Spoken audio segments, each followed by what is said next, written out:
ನಾಳೆ ರಾತ್ರಿ ನೀವು ನಮ್ಮನೆಗೆ ಊಟಕ್ಕೆ ಬರಬೇಕು ಅಂತ, ಜೊತೆಗೆ ನಿಮ್ಮ ಮಗಳನ್ನ ಕರ್ಕೊಂಡ್ ಬರ್ಬೇಕು. ನಾಳೆನಾ? ಸಾರಿ, ನಾಳೆ ನನಗೆ ಬೇರೆ ಅಪಾಯಿಂಟ್ಮೆಂಟ್ಸ್ಗಳಿದೆ. ಸರ್ ಪ್ಲೀಸ್ ಆಗಲ್ಲ ಅನ್ಬಿಡಿ, ನಮ್ಮ ಫ್ಯಾಮಿಲಿನ ನಿಮಗೆ ಪರಿಚಯ ಮಾಡಿಸ್ಬೇಕು. ಓಕೆ, ನೀವಿಷ್ಟು ಕೇಳ್ಕೊತಾ ಇದ್ದೀರಾ ಅಂದಮೇಲೆ ಇಲ್ಲ ಅನ್ನಕ್ಕಾಗಲ್ಲ, ಬರ್ತೀವಿ. Thank you sir. ನಿಮಗೆ ಲೊಕೇಶನ್ ಕಳಿಸ್ತೀನಿ, ದಯವಿಟ್ಟು ಮಿಸ್ ಮಾಡದೆ ಬರಬೇಕು. ಶ್ಯೂರ್. ಓಕೆ. ಡ್ಯಾಡ್, ಈ ರಾಮ್ನ ನೋಡ್ತಾ ಇದ್ರೆ ಬಲಿ ಕೊಡೋಕ್ಕಿಂತ ಮುಂಚೆ ಸಂತೋಷವಾಗಿ ಹುಲ್ ತಿಂತಾ ಇರ್ತಾವಲ್ಲ ಕುರಿಗಳು, ಹಾಗನ್ಸುತ್ತೆ. ನಿನ್ನೆ ಆ ಲಾರಿ ಅವನು ಗುದ್ದಕ್ಕೆ ಬಂದು ನೀವು ಎಸ್ಕೇಪ್ ಆಗಿರೋ ವಿಡಿಯೋ ಸೋಷಿಯಲ್ ಮೀಡಿಯಲ್ಲಿ ಅಪ್ಲೋಡ್ ಆಗಿದೆ. ಅದು ವೈರಲ್ ಆಗಿ SP ಮೇಡಮ್ ನನಗೆ ಕ್ವಶನ್ ಮಾಡ್ತಿದ್ದಾರೆ, ಏನಿದು ಅಂತ. ಅಲ್ಲ ರೀ, ಆ ಲಾರಿ ಅಂತ ತಪ್ಪಿಸ್ಕೊಳೋದ ಹೋಗ್ಲಿ ಸಾಯ್ಲಿ, ನಿಮ್ಗೆ ಯಾರು ಗುದ್ದಿದ್ದೀರಾ? ಮನೆಯವ್ರ ಬಗ್ಗೆ ಏನಾರು ಯೋಚನೆ ಮಾಡಿದ್ದೀರಾ? ನೋಡಿ, ಇನ್ಮೇಲೆ ನೀಟಾಗಿ ಬ್ಯಾರಿಕೇಡ್ಗಳು ಹಾಕಿರ್ಬೇಕು, ವೆಹಿಕಲ್ಸ್ಗಳನ್ನ ಚೆಕ್ ಮಾಡಬೇಕು, ಗೊತ್ತಾಯ್ತಾ? Get out.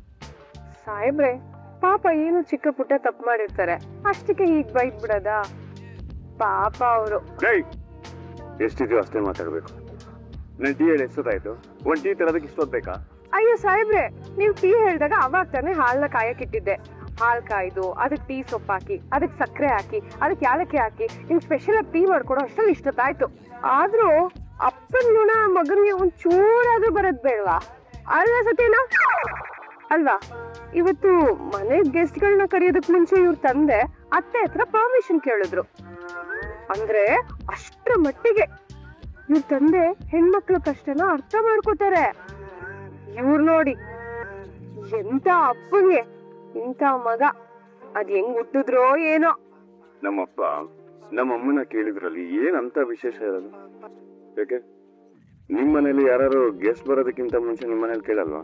ನಮ್ ಮನೇಲಿ ನಾವ್ ಹಿಂಗೆಲ್ಲ ಬೆಳ್ದೇ ಇಲ್ಲ ಬಿಡಿ. ನಾವ್ ಅಪ್ಪ ತುಂಬಾ ಒಳ್ಳೆ ಅಪ್ಪ. ಆದ್ರೆ ಈ ತರ ಹೆಂಡತಿ ಹತ್ರ ಎಲ್ಲ ಕೇಳಿ ಕರ್ಕೊಂಬರೋ ಸೀನ್ ಎಲ್ಲ ಏನಿರ್ಲಿಲ್ಲ. ಯಾರಾದ್ರೂ ಒಂದಿಬ್ರು ಮೂವರು ಊಟಕ್ ಬರ್ತಾರೆ ಅಂದ್ರೆ ಏನು ಕೇಳ್ತಿರ್ಲ, ಸೀದಾ ಊಟದ ಟೈಮ್ ಕರ್ಕೊಂಡ್ ಬಂದ್ಬಿಡೋರು. ಅಮ್ಮ ಮನೆಗ್ ನೆಂಟ್ರು ಬಂದ ತಕ್ಷಣ ಅವ್ರಿಗೆ ಟೀ ಮತ್ತೆ ಕಜಾಯ ಮಾಡ್ಕೊಟ್ಟು ಅವ್ರು ತಿನ್ನೋ ಗ್ಯಾಪ್ ಅಲ್ಲೇ ಅಮ್ಮ ಅವ್ರನ್ನ ಮಾತಾಡ್ಸ್ತಾ ಹಬ್ಬದ ಅಡಿಗೆ ಮಾಡ್ಬಿಡ್ತಾ ಇದ್ರು. ಅದ್ ಎಷ್ಟು ಚೆನ್ನಾಗಿರ್ತಾ ಇತ್ತು ಗೊತ್ತಾ ಸಾಹೇಬ್ರೆ? ಆದ್ರೆ ಸಡನ್ ಆಗಿ ಏನಾದ್ರು ಕರ್ಕೊಂಡ್ ಬಂದ್ಬಿಟ್ರೆ ಮನೆ ಹೆಂಗಸರಿಗೆ ಸ್ವಲ್ಪ ಕಷ್ಟ ಆಗ್ಬಹುದು. ಏನಾದ್ರು ಕರ್ಕೊಂಡ್ ಬರೋದಕ್ಕಿಂತ ಮುಂಚೆ ಮನೆ ಹೆಣ್ಮಕ್ಳನ್ನ ಕೇಳಿದ್ದು ಆ ಗುಣ ನನಗೆ ತುಂಬಾ ಇಷ್ಟ ಆಯ್ತು. ನೀನು ಈ ಸೆಕೆಂಡ್ಗೆ ಜೀವನ ಮಾಡ್ಬೇಕು ಅನ್ನೋದ್ರ ಇಲ್ಲ, ಈ ಸಿನಿಮಾಲ್ ತೋರ್ಸೋ ತರ. ಲವ್ ಆಗಿದ ತಕ್ಷಣ ಮಳೆ ಬರುತ್ತೆ, ಗುಡುಗು ಬರುತ್ತೆ, ಈ ತರ ಅಲ್ವಾ? Complete filmy. ನೀನ್ ಒಬ್ಳೆ ಹಿಂಗೇನಾ ಅಥವಾ ನಿಮ್ಮ ಅಜ್ಜಿ, ತಾತ, ಕೋಲಜ್ಜಿ, ಮುತ್ತಜ್ಜಿ, ಕೊನೆ ಅಜ್ಜಿ ಅವ್ರುಗಳು ಹಿಂಗೇನಾ? ಏಕೆ? ಅಲ್ಲ, ಮಾತು ಹೇಗಿರ್ಬೇಕಂದ್ರೆ ಇವಾಗ ಏನಾದ್ರು ಕ್ವಶನ್ ಮಾಡ್ತು ಅಂತ ಹೇಳಿದ್ರೆ ಟಿಕ್ ಹಾಕೋ ತರ ಇರ್ಬೇಕು, ಅರ್ಥ ಆಯ್ತಾ? ಟಿಪ್ಪಣಿ ಬರೆಯೋ ತರ ಇರಬಾರ್ದು. ಆಯ್ತು ಬಿಡಿ, ಪಾಪ ಇವ್ರ ಬಾಯಲ್ಲಿ ಏನ್ ಮಾತೇ ಬರಲ್ಲ, ನಾನು ಒಬ್ಳೆ ಮಾತಾಡ್ತಿರ್ತೀನಿ. ನಿಮ್ ಹತ್ರ ಏನು ಏನಾಯ್ತು? ಓಕೆ ಅಲ್ವಾ? ಎಕ್ಸಾಕ್ಟ್ ಈ ತರ ಸಿಚುವೇಶನ್ ಅಲ್ಲೇ ನಿಮ್ಗೆ ಕೆಮ್ಮು, ನೆಗಡಿ, ಕಫ ಎಲ್ಲ ಬರೋದಲ್ವಾ? ಇನ್ನೊಂಚೂರು ಗಟ್ಟಿಯಾಗಿ ಕೆಮ್ಮಿ, ಕರ್ಸ್ಲ ಆಂಬುಲೆನ್ಸ್ ನ. ಕಣ್ಣು ಎಲ್ಲಿಟ್ಕೊಂಡು ಓಡಾಡ್ತೀಯ? ನೋಡ್ಕೊಂತಾನೆ ಓಡಾಡ್ಬೇಕು.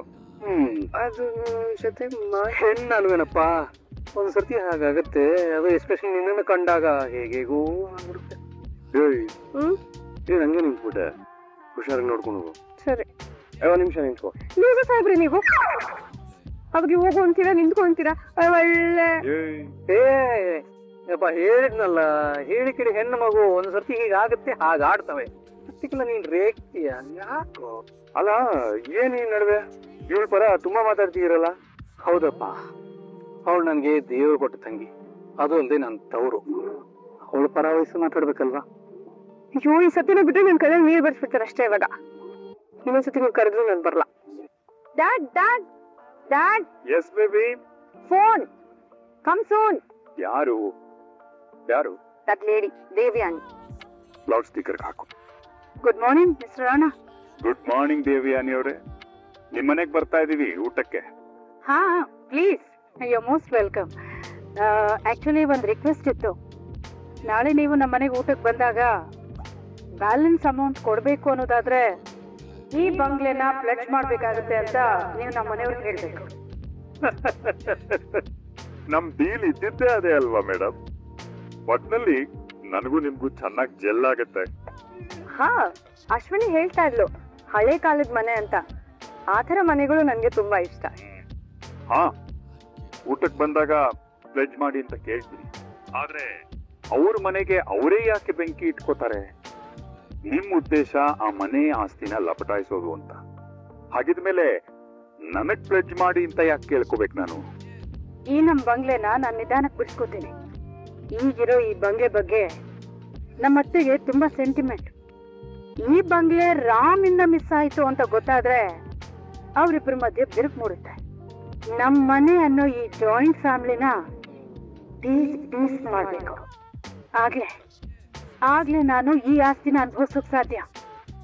ವಾವ್ ವಾವ್, ನೀವು ಮೊದಲೇ ಏನಾದ್ರೂ ನನಗೆ ಪರಿಚಯ ಆಗಿದ್ದಿದ್ರೆ ನಾವು ಪಾರ್ಟ್ನರ್ಶಿಪ್ ಅಲ್ಲಿ ವ್ಯವಹಾರ ಮಾಡಬಹುದಾಗಿತ್ತು. ಹೌದೌದು, ನೀವು ತುಂಬಾ ಚಾಲಾಕಿದ್ದೀರಾ. ಒಂದು ಮೊಟ್ಟೆಗೆ 4 ಮರಿ ಇಡೋ ಐಡಿಯಾ ನಿಮ್ದು. ವಾವ್. ಇರೋ ಆಯಸ್ಸು ಕಡಿಮೆ, ಇದ್ದ ಆಯಸ್ಸನ್ನ ಎಂಜಾಯ್ ಮಾಡ್ಬೇಕು ಅನ್ನೋದೇ ನನ್ ಕಾನ್ಸೆಪ್ಟ್. ನೀವು ಹಣ ಕೊಡ್ತಿದ್ದೀರಾ ಅಂತ ರಾಮ್ ನಂಬ್ಕೊಂಡಿದ್ದಾರೆ. ಆದ್ರೆ ನಾವೆಲ್ಲರೂ ಸೇರ್ಕೊಂಡು ಅವನ್ನ ಬರ್ಬಾದ್ ಮಾಡ್ತಿದೀವಿ ಅಂತ ಪಾಪ ಅವನ್ಗೆಲ್ ಗೊತ್ತು. ಏನಿದು? ಇದನ್ನ ಡೈರಿ ಏನ್ ಸರ? ಅದನ್ನ ಬರೆಯೋದಕ್ಕೆ ಕೊಟ್ಟಿರೋದು. ಟೀ ಅಂಗಡಿಗೆ ಎತ್ಕೊಂಡು ಹೋಗ್ಬಿಟ್ಟಿಯಾ ಪೇಪರ್ ಹಾಕ್ಬಿಟ್ಟು ಕಷಾಯ ಮಾಡ್ಕೊಡೋದಕ್ಕೆ? ಅಂದ್ರೆ ನಿಂಗೆ ಬರೆಯೋದಕ್ಕೆ ಬರುತ್ತಾ? ಏನ್ ಸಾಹೇಬ್ರೆ ನೀವ್ ಈಗ ಹೇಳ್ತಿದ್ದೀರಾ? ನಾನು PUC ತನಕ ಓದಿದ್ದೀನಿ. ಅಷ್ಟೇ ಅಲ್ಲ, Kannada, English, maths, science, Sanskrit ಎಲ್ಲಾನು ಬರುತ್ತೆ. ಇನ್ನು ಮುಂದೆ ಓದೋದಕ್ಕೆ ನಾನು ಕಿಡ್ನಿಗೆ ಹೋಗೋಣ ಅಂತಾನು ಅನ್ಕೊಂಡಿದ್ದೆ. ಕಿಡ್ನಿ? ಮುಂದೆ ಜಾಸ್ತಿ ಓದೋದಕ್ಕೆ. ಓಹೋ, ಅದು ಕಿಡ್ನಿ ಅಲ್ಲ, ಸಿಡ್ನಿ. ಬಿಡಿ ಹೋಗಿ, ಏನೋ ಫ್ಲೋ ಅಲ್ಲಿ ಬಂದ್ಬಿಡ್ತು. ಬರುತ್ತೆ ಸಾಹೇಬ್ರೆ, ಏನ್ ಗೊತ್ತಾ, ನಾನ್ ಚಿಕ್ಕ ವಯಸ್ಸಿಂದ ಇದನ್ನೆಲ್ಲ ಯಾರು ಹೇಳ್ಕೊಳ್ಳೋಣ ಅಂತ ಇದ್ದೆ. ನೀವ್ ಸಿಕ್ಬಿಟ್ರಲ್ಲ, ಅದಕ್ಕೆ ನಿಮ್ ಹತ್ರ ಇನ್ಮೇಲೆ ನನ್ಗೆ ಈ ತರ ಕತೆ ಎಲ್ಲ ಹೇಳಿ ಟಾರ್ಚರ್ ಕೊಡ್ಬೇಡ. ಅದಕ್ಕೆ ನೀನ್ ಈ ಡೈರಿ ತಗೊಂಡ್ಬಂದು ಕೊಟ್ಟಿರೋದು. ನೋಡು, ನೀನ್ ಏನೇ ಹೇಳ್ಕೋಬೇಕು ಅಂತ ಹೇಳಿದ್ರು ನಿಮ್ ತಂದೆ ಇದ್ರು, ಅವ್ರ ಹತ್ರ ಹೇಳ್ಕೋತಿದ್ದೆ ಅಂತ ಹೇಳ್ತಿದ್ದೆ ಅಲ್ವಾ? ಈಗ ಡೈರಿ ತಗೊಂಡ್ಬಂದಿದ್ದೀನಿ. ಈ ಡೈರಿನೇ ನಿಮ್ ತಂದೆ ಅನ್ಕೋ. ನಿನ್ಗೆ ಏನೇನ್ ಅನ್ಸುತ್ತೋ ಅದನ್ನ ಬರ್ಕೋ. ಈಗ ನೀವ್ ಡೈರಿ ಕೊಟ್ಟು ವೈರಿ ತರ ಮಾತಾಡ್ತಿದ್ರಲ್ಲ ಸಾಹೇಬ್ರೆ, ಡೈರಿನ ಯಾರಾದ್ರೂ ಅಪ್ಪ ಅನ್ಕೊಳಕ್ಕಾಗತ್ತಾ? ಮನ್ಸಿಗೆ ಫೀಲ್ ಆಗೋ ಪ್ರತಿಯೊಂದು ವಿಷಯನೂ ಬರ್ಕೊಳಕ್ಕಾಗತ್ತಾ? ಕೆಲವೊಂದನ್ನ ಯಾರತ್ರನಾದ್ರೂ ಹೇಳ್ಕೋಬೇಕು ಅಂತ ಅನ್ಸುತ್ತೆ. ನಾನು ನಮ್ಮ ಅತ್ತೆ ಹತ್ರನೇ ಹೇಳ್ಕೊತೀನಿ. ನೋಡು, ಇದೇ ಬೇಡ ಅಂತಿರೋದು. ಸಾಹೇಬ್ರೆ, ಏನ್ ಮಾಡಕ್ ಹೊರಟಿದ್ದೀರಾ ನೀವು? ನೋಡು, ಮನ್ಸು ಪರಿಶುದ್ಧವಾಗಿ ಇಟ್ಕೋ. ನಂಗೆ ಚೆನ್ನಾಗಿ ನೀವು ಶೀಲವಂತ ಸಾಹೇಬ್ರು ಅಂತ ನಂಗೆ ಗೊತ್ತು. ಅದೇ ಹೇಳ್ಬೇಕು ಹೇಳಿ. ನೋಡು, ನೀನು ಈ ಮನೆಗೆ 1 ವರ್ಷಕ್ಕೆ ಬಂದಿರೋ ಗೆಸ್ಟ್ ಅಷ್ಟೆ. ನಿನ್ನ ಫೀಲಿಂಗ್ಸ್ನೆಲ್ಲ ಇನ್ನೊಬ್ರ ಹತ್ರ ಹೇಳ್ಕೊಂತು ಅಂತ ಹೇಳಿದ್ರೆ ಒಂದ್ ಬಾಂಡಿಂಗ್ ಸ್ಟಾರ್ಟ್ ಆಗುತ್ತೆ. ಅದು ಬೇಡ ಅಂತಾನೆ ನಾನು ನಿಂಗೆ ಹೇಳ್ತಿರೋದು. ನಿನ್ ಮೇಲೆ ಇದನ್ನೆಲ್ಲ ಬುಕ್ಕಲ್ಲಿ ಬರ್ಕೋ ಅಂತ. ನೋಡು, ನಿನ್ಗೆ ಅನ್ಸಿದ್ದನ್ನ ಡೈರಿಲಿ ಬರೆಯೋದು ಒಂದ್ ಥೆರಪಿ ತರ. ನಿನ್ ಮನ್ಸಿಗೆ ಅದು ಮೆಡಿಸಿನ್. ಯಾರ ಹತ್ರನೂ ಹೇಳ್ಕೊಳಕ್ ಆಗದೆ ಇರೋದು ಅಥವಾ ಯಾರ ಹತ್ರನಾರು ಹೇಳ್ಕೊಳ್ಳೇಬೇಕು ಅನ್ನೋ ವಿಷಯಗಳನ್ನ ಇದ್ರಲ್ಲಿ ಬರ್ಕೋ. ನೋಡು, ನಿನ್ಗೆ ಅವಮಾನ ಆಗೋದು ತಪ್ಪುತ್ತೆ ಈ ಮನೇಲಿ, ಆದ್ಮೇಲೆ ರಿಯಾಕ್ಟ್ ಆಗೋದು ತಪ್ಪುತ್ತೆ. ನೋಡು, ಇನ್ನು 9 ತಿಂಗಳಿದೆ. 9 ತಿಂಗಳು ಮುಗಿಯೋವರೆಗೂ ಈ ಬುಕ್ಕಲ್ಲಿ ನಿನ್ಗೆ ಏನ್ ಅನ್ಸುತ್ತೋ ಅದನ್ನೆಲ್ಲ ಬರ್ಕೋ. ಅಂದ್ರೆ ನಾನು 1 ವರ್ಷದ ಮಟ್ಟಿಗೆ ಮಾತ್ರ ಇರ್ತೀನಿ ಅನ್ನೋದನ್ನ ನೀವು ಪ್ರತಿದಿನ ಏನಾದ್ರೂ ಒಂದು ಹೇಳಿ ನೆನಪಿಸ್ತಾನೆ ಇರ್ಬೇಕಾ? ಯಾಕೆ ನನಗ್ ನೆನಪಿರಲ್ವಾ? ಸರಿ ಬಿಡಿ, ಏನು ಇವಾಗ ನಾನು ಈ ಡೈರಿಯಲ್ಲಿ ಬರ್ಕೋಬೇಕಷ್ಟೇ ತಾನೆ? ಬರ್ಕೋತೀನಿ. ಇದನ್ನ ನಾನು ದೂರಿನ ಪುಸ್ತಕ ಅಂತ ಹೆಸರಿಡ್ತೀನಿ. ಹಾಗೆ ನೀವ್ ನನ್ಗೆ ಯಾವಾಗ ಬೇಜಾರ್ ಮಾಡ್ತೀರಾ ಹಾಗೆಲ್ಲ ಇದ್ರಲ್ಲಿ ಕುತ್ಕೊಂಡ್ ಬರೀತೀನಿ. ಸಾಹೇಬ್ರೆ, ನಾನ್ ನಿಮ್ ಬಗ್ಗೆ ಮಾತ್ರ ಈ ಡೈರಿಯಲ್ಲಿ ಬರೆಯೋದು. ದೂರು 1 ಕಾಪಿ ಹಿಡಿತೀರಾ? ಅಜಿತ್ ಸಾಹೇಬ್ರು ನನಗೆ ತುಂಬಾ ಬೇಜಾರ್ ಮಾಡ್ತಾರೆ. ಅವರು ನನ್ನ ಮದುವೆ ಮಾಡ್ಕೊಂಡಿದ್ದು ಸಾಹಿತ್ಯನ ಮರೆಯೋದಕ್ಕಲ್ಲ. ಅವರು ನನ್ನ ಮದ್ವೆ ಆಗಿದ್ದು ಅಂಜನನ್ ಜೊತೆ ಮದ್ವೆ ಆಗ್ಬಾರ್ದು ಅಂತ. ಆದ್ರೆ ಈಗ ಇವ್ರ ವಿಕೃತ ಮನ್ಸು ಜಾಗೃತ ಆಗಿ ನನ್ ಮನ್ಸಿಗೆ ತುಂಬಾ ಬೇಜಾರು ಮಾಡ್ತಿದ್ದಾರೆ. ಅಷ್ಟೇ ಅಲ್ಲ, ಸ್ತ್ರೀ ಶೋಷಣೆ ಮಾಡುತ್ತಿದ್ದಾರೆ. ನೀನ್ PUC ಓದಿರೋ ಬ್ರೈನ್ಗೆ ಮಿನಿಮಮ್ ಕಾಮನ್ ಸೆನ್ಸ್ ಕೂಡ ಇಲ್ಲ. ಅಲ್ಲ, ನಾನ್ ನೋಡ್ಬಿಡ್ತೀನಿ ಅನ್ನೋ ಕಾರಣಕ್ಕೆ ನೀನ್ ಅವಾಗಿಂದ ಮುಚ್ಕೊಂಡು ಆ ಕಡೆ ತಿರ್ಕೊಂಡು ಈ ಕಡೆ ತಿರ್ಕೊಂಡು ಸರ್ಕಸ್ ಮಾಡ್ಕೊಂಡೆಲ್ಲ ಬರೀತಿದ್ಯಾ. ಆದ್ರೆ ಬಾಯಿಂದ ಹೇಳ್ತಿದ್ಯಲ್ವಾ, ನಾನ್ ನೋಡೋ ಅವಶ್ಯಕತೆ ಏನ್ ಬಂತು? ಕೇಳಿಸ್ಕೊಂಬೋದಲ್ವಾ? ಸಾಹೇಬ್ರೆ, ಇಲ್ಲಿ ಇರೋ ಟ್ವಿಸ್ಟ್ ಏನ್ ಗೊತ್ತಾ? ಹೇಳು. ನಾನು ಹೇಳಿರೋದೇ ಬೇರೆ, ಇಲ್ಲಿ ಬರ್ದಿರೋ ವಿಷಯನೇ ಬೇರೆ. ಏನು ಶಾಕ್ ಆಯ್ತಾ? ಶಾಕ್ ಆಗ್ಲೇಬೇಕು ಅಂತ ತಾನೇ ನಾನು ಹಿಂಗೆಲ್ಲ ಬರ್ದಿರೋದು. ಸಾಹೇಬ್ರೆ, ನಾನ್ ಇದ್ರಲ್ಲಿ ಬರ್ದಿರೋದೆಲ್ಲ ನೀವೇನಾದ್ರೂ ಓದ್ಬಿಟ್ರೆ ನೀವ್ ಕೋಮಾಗ ಹೋಗ್ಬಿಡ್ತೀರಾ. ಬರ್ದಿರೋದನ್ನ ನೋಡಿದ್ರೆ ಕೋಮಾಗೆ ಹೋಗ್ಬಿಡ್ತೀನ? ಪಕ್ಕ. ಅಂತದ್ ಏನ್ ಬರ್ತಿದ್ಯಾ ಅದ್ರಲ್ಲಿ? ಅದನ್ನೆಲ್ಲ ನಾನ್ ನಿಮ್ ಹತ್ರ ಇಷ್ಟ ಈಸಿಯಾಗಿ ಹೇಳ್ಬಿಡ್ತೀನಿ ಅಂತ ಅನ್ಕೊಂಡಿದೀರಾ? ನೋಡಿ, ಹೇಗಾದ್ರೂ ಮಾಡಿ ಈ ಬುಕ್ನ ಮನೆಯವ್ರ ಕೈಗೆ ಸಿಗೋ ತರ ಇಡ್ತೀನಿ. ಅದ್ರಲ್ಲೂ ಏನಾದ್ರೂ ಅಪೇಕ್ಷಾ ಕೈ ಸಿಕ್ತು ಅಂದ್ರೆ ನಿಮ್ ಕತೆ ಸಿಸಕ್ ಈ ಹೊಟ್ಟೆ ಹಚ್ಕೊಂಡಿರೋರ್ಗೆ ಫುಲ್ ಮೀಲ್ಸ್ ಬಾಡೂಟ ಹಾಕ್ಸ್ದಂಗ್ ಆಗ್ಬಿಡುತ್ತೆ.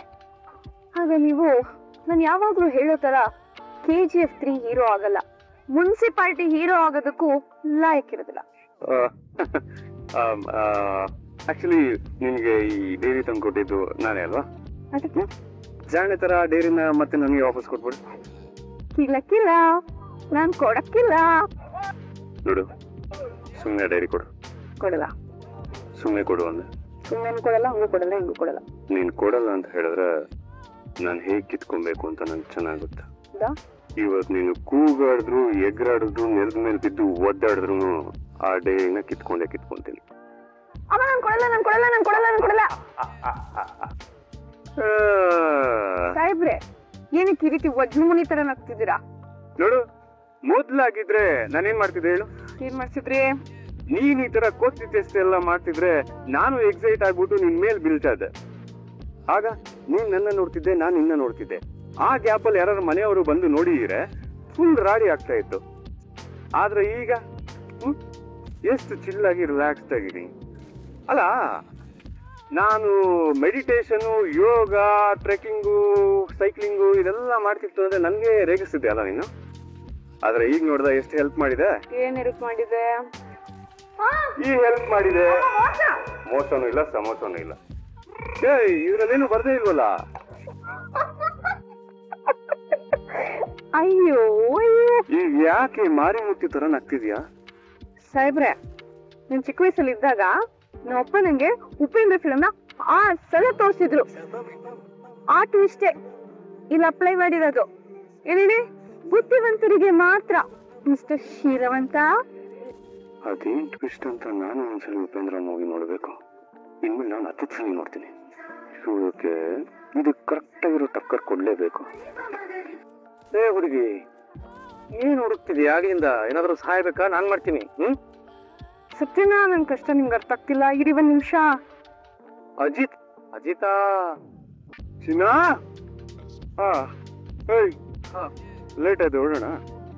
ಇದು ಸಾಹೇಬ್ರೆ, ಇದೇನಿದು ಹೊಸ ಅವತಾರ? ನೀ ಸ್ಕೂಲ್ಗೆ ಹೋಗಿಲ್ಲ ಅನ್ಸುತ್ತೆ. ಇದನ್ನ ಮಲ್ಗೆ ಹೂವ ಅಂತಾರೆ. ನನ್ ಕೈ ಹೇಳ್ತಾನೆ ಮಲ್ಗೆ ಹೂವ ತರಬೇಕು, ಮುಡಿಸ್ಬೇಕು. ನಿಮ್ಗೆ ಇತ್ತೀಚೆಗೆ ಯಾಕೋ ತುಂಬಾ ಪೋಲಿ ಆಗಿದ್ದೀರಪ್ಪ.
This'll do it.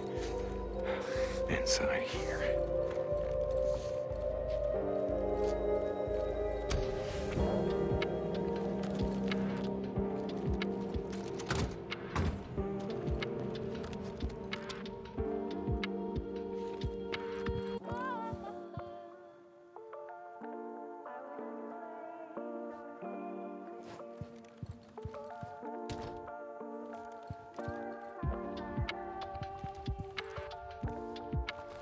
Come back later, finish burning out these nests.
fast.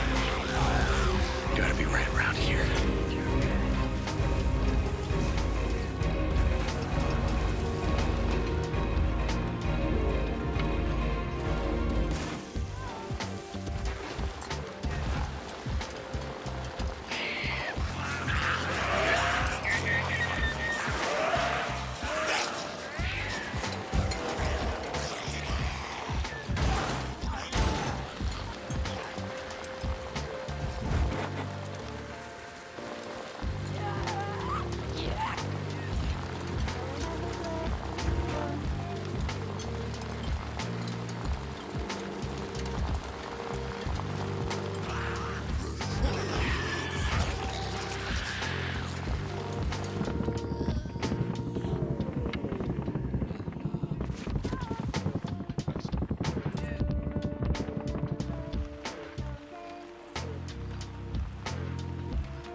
I worked at the Humane Society.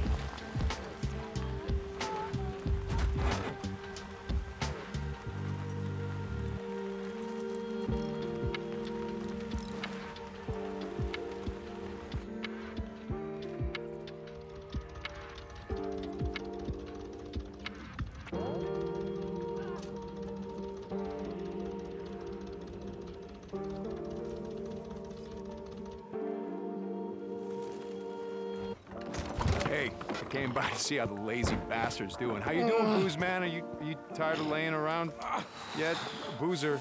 Hey, You can't be in come here, on, Deacon. come on. Hey, Come what's on, going Deacon. on? How's he doing? He needs his rest. Don't mess around with me. I asked you, how is he doing? I'm good. Not good. It's cold. They're not enough. Never enough. Wait a second. You said that. I said that we would try. Look, all we can do is wait. Okay. All right. No, there's. You know what? There's something I can do about Deacon, this. I can get. Stop! What? I know you want to smash something. I see that look in your eyes, but you know what? You go right ahead, but you do it out there. Go. Look, there is nothing else you can do. Please, just go home. Go home, Deacon.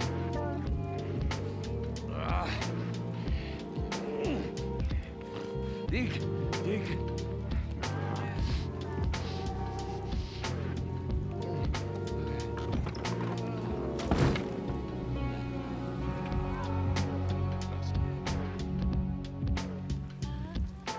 So, you gonna make it? Yeah, Skizzo, he'll be fine. He needs a few days. Come with me to the lodge. I want to show you something. I got shit to do. I'm sticking my neck out here. Trust me. You're gonna want to see this. Just listen. A couple of months back, this drifter comes into camp, telling all kind of crazy stories. Said he worked at the airport, was on the ground back in Farewell when shit went down. One night, they were expecting a flight in from Portland, only it never shows up. The plane was doing a haul for the Red Cross. The Red Cross. Yeah, you getting it? Medicine, doctor shit, cargo hold full of it. Maybe even some of those whatever the fucks. Antibiotics. Yeah. Shit like that. Just like that. Where? Hey, keep your voice down, will you? Let's talk inside.